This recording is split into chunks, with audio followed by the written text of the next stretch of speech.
اگر ہم تھوڑا سا غور و فکر کریں تو شیطان کی وار میں بآسانی ہم اپنی زبان کی وجہ سے آتے ہیں، بہت آسانی سے. اور یہ زبان ایسا عضو ہے جس میں کوئی ہڈی نہیں.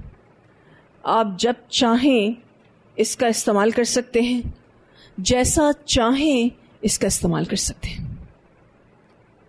اور زبان وہی کچھ نکالتی ہے جو آپ کے دل دماغ میں ہوتا ہے.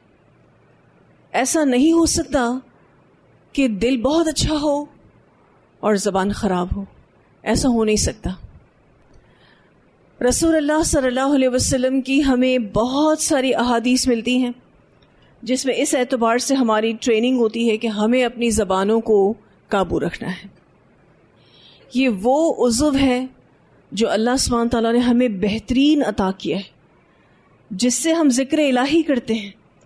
اور تزکیہ نفس کے پچھلے سیشن میں ہم نے یہ بات پڑھی تھی کہ ذکر الہی ہم سب کے لیے بہت آسان کیا گیا ہے.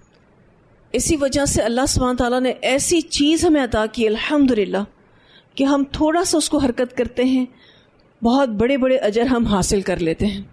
جیسے کہ سبحان اللہ کا کہنا، الحمدللہ کا کہنا، لا الہ الا اللہ کا کہنا.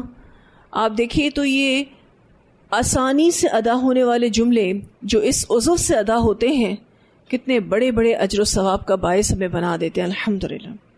تو اللہ تعالیٰ نے تو ہمارے فائدے کے لیے یہ چیز ہمیں دی، لیکن اللہ سبحانہ تعالیٰ کو یہ بھی پتا تھا کہ ہم اس کا غلط استعمال بھی کر سکتے ہیں، کیونکہ ہمیں اپنی مرضی جو چلانی ہوتی ہے، ہمیں جو چیز ٹھیک نہیں لگتی اس کا اظہار بھی کرنا ہوتا ہے. کوئی انسان ٹھیک نہیں لگتا اس کا بھی اظہار کرنا ہوتا ہے. کبھی ہمیں غصہ آ جاتا ہے تو ہمیں اس کا بھی اظہار کرنا ہوتا ہے. بہت کم ہم اچھے اظہار کرتے ہیں. مثلا اگر ہمیں کسی سے محبت ہے ہم بہت کم اظہار کرتے ہیں.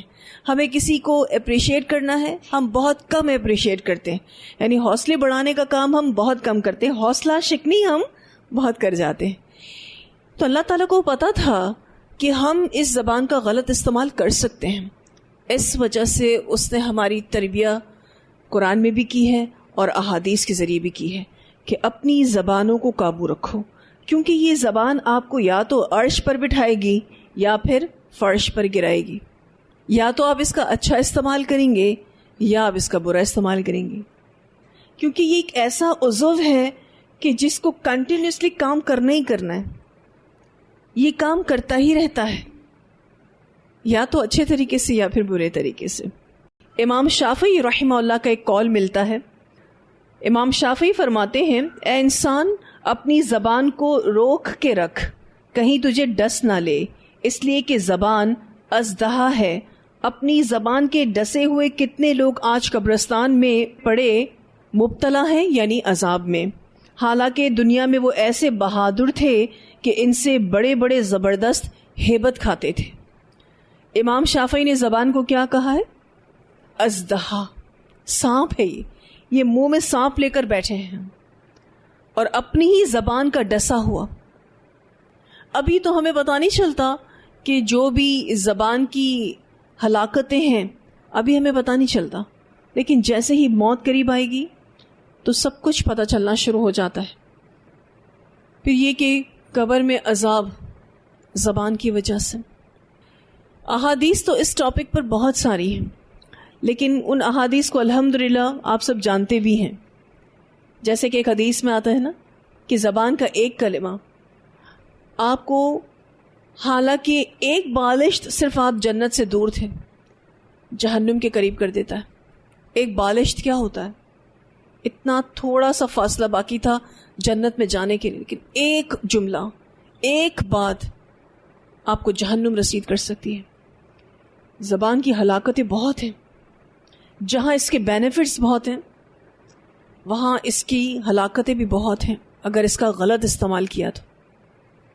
زبان کی حفاظت کے لیے آپ کیا کر سکتے ہیں؟ زیادہ تر خاموش رہیں، کیونکہ یہ بات بھی حدیث میں آتی ہے کہ اگر کوئی شخص اللہ پر اور یوم آخرت پر ایمان رکھتا ہے تو اسے چاہیے کہ اچھی بات کرے، ورنہ خاموش رہے. آپ جب ایسی احادیث اور ایسی آیات پڑھتے ہیں کہ جس میں زبان کی ہلاکتوں کے حوالے سے بات ہوتی ہے تو دل کیا چاہتا ہے؟ انسان چپ ہی رہے، بس زیادہ نہ بولے. اچھا، آپ کو کیا لگتا ہے کہ آج کل زبان کا استعمال صرف فزیکلی ہو رہا ہے؟ آج کل موبائل کے ذریعے بھی زبانیں چل رہی ہیں. کیسے؟ اسٹیٹس کے ذریعے، سٹوریز کے ذریعے اور میسیجز کے فارورڈ کرنے کے ذریعے یہ زبانیں ہی تو چل رہی ہیں. جو لوگ اتنی زبانیں چلاتے ہیں ان کی بھیجی ہوئی پوسٹ ورتھ رکھتی ہے؟ ورتھ بھی نہیں رکھتی. لوگ پڑھتے بھی نہیں اور آگے اسکرال کر دیتے ہیں کیونکہ ان کا کام ہی کیا ہے؟ بولتے رہنا. گھر میں بھی آپ بولتے رہیں، ایک ٹائم آئے گا لوگ آپ کو سننا چھوڑ دیں گے یا پھر ایسا پریٹینڈ کریں گے کہ وہ آپ کو سن رہے ہیں، ورنہ وہ آپ کی باتوں کو ایک کان سے سن کے دوسرے کان سے نکال دیں گے. زیادہ باتیں کرنا، زیادہ باتونی ہونا یہ کوئی اچھی چیز نہیں ہے. اور جتنا آپ خاموش رہتے ہیں، جیسے آپ نے کہا نا کہ ہم زبان کی حفاظت خاموشی کے ساتھ کر سکتے ہیں، جتنا آپ خاموش رہتے ہیں اتنی آپ کی پرسنالٹی روبدار ہوتی ہے. جو ہماری زبانیں ہیں یہ ہماری اندر کی عکاس ہیں، ہماری پرسنالٹی کی شوئنگ ہے. اور اچھا کلام، نپاتلا کلام، صاف ستھرا کلام، جامع کلام نصیب ہی اس کو ہوتا ہے کہ جس کی زبان یا تو خاموش رہے یا پھر ذکر الہی کرتی رہے یا پھر جب بولے اچھا بولے. That's it. ورنہ عموماً زبان کے فتنے میں ہی انسان پڑا رہتا ہے.